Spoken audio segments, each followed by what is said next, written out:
बगल में पीतल की कलसी लेकर आज भी वह घाट पर आई। देखा निकट ही एक बेर के पेड़ की आड़ में देवदास जल में बंसी फेंक कर बैठे हैं। एक बार उनके मन में आया कि लौट चले, एक बार मन में आया कि चुपके से जल भर कर ले चले, किंतु जल्दी में वह कुछ भी स्थिर न कर सकी। कलसी को घाट पर रखते समय संभवतः कुछ शब्द हुआ, इसी से देवदास की दृष्टि से उस ओर खिंच गई।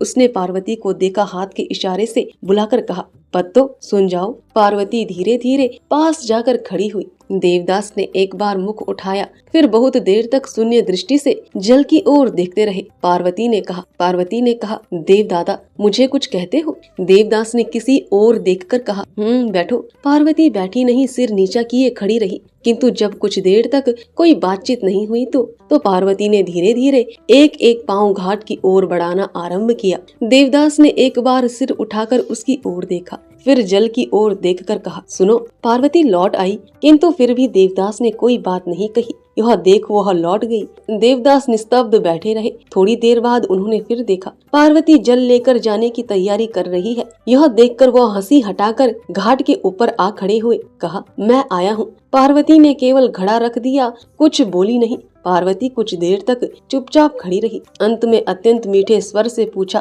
क्यों, तुमने लिखा नहीं था? नहीं। यह क्या पत्तो, उस रात की बात भूल गई?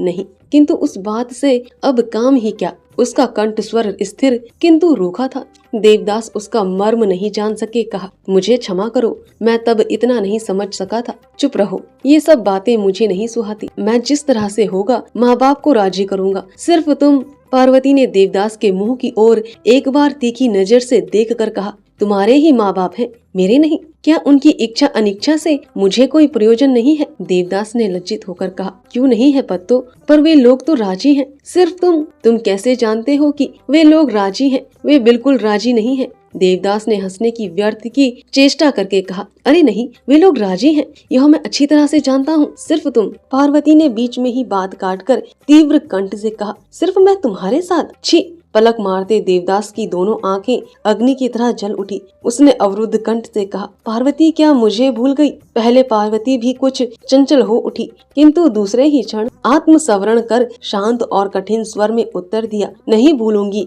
क्यों?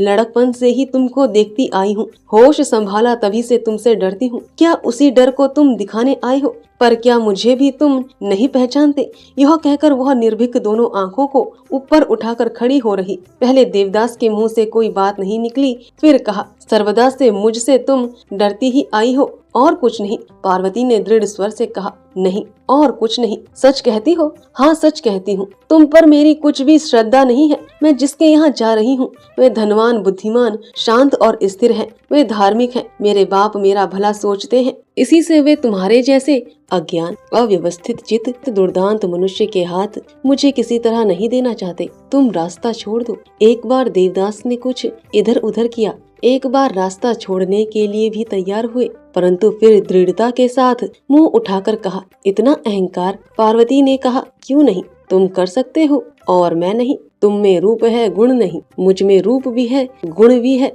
तुम बड़े आदमी हो, लेकिन मेरे पिता भी भिक्षुक नहीं है। इसे छोड़ मैं स्वयं भी तुम लोगों से किसी अंश में हीन नहीं रहूंगी। देवदास अवाक रह गए। पार्वती ने फिर कहना आरंभ किया, तुम क्या सोचते हो कि तुम मुझे हानि पहुंचाओगे? हाँ, अधिक नहीं तो कुछ हानि अवश्य पहुंचा सकते हो, यह मैं जानती हूँ। अच्छा वही करो, मुझे सिर्फ रास्ता दो। देवदास ने हतबुद्धि होकर कहा, हानि किस तरह पहुंचा सकता हूँ? पार्वती ने तत्क्षण उत्तर दिया, अपवाद लगाकर, वह बात तुम कहोगे। यह बात सुनकर देवदास वज्रहत की तरह देखते रहे। उनके मुख से केवल यही बात निकली, अपवाद लगाऊंगा मैं? पार्वती ने विषैली हंसी हंसकर कहा, जाओ, बचे हुए समय में मेरे नाम में कलंक लगाओ।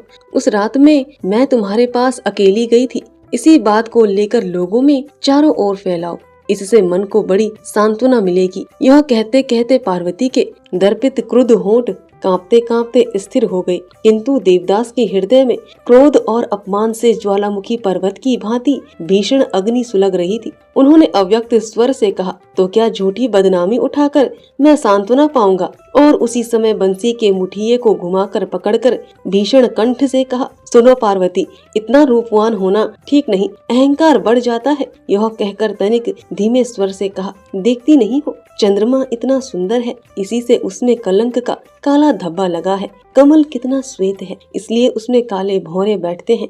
आओ तुम्हारे मुंह में भी कुछ कलंक का चिन्ह दे दूं। देवदास के साह की सीमा जाती रही। उन्होंने दृढ़ मुट्ठी से बंसी के मुठिये को पकड़कर इतने जोर से पार्वती के सिर में मारा कि लगने के साथ ही सिर बाईं भौं के नीचे तक फूट गया। पल भर में सारा मुख खून से सरोबार हो गया। पार्वती पृथ्वी पर गिर पड़ी। कहा, देव दादा क्या किया? देवदास ने बंसी टुकड़े टुकड़े कर पानी में फेंक उत्तर दिया, अधिक कुछ नहीं, जरा सा कट गया है। पार्वती आकुल कंठ से रो उठी, बाप रे बाप देव दादा।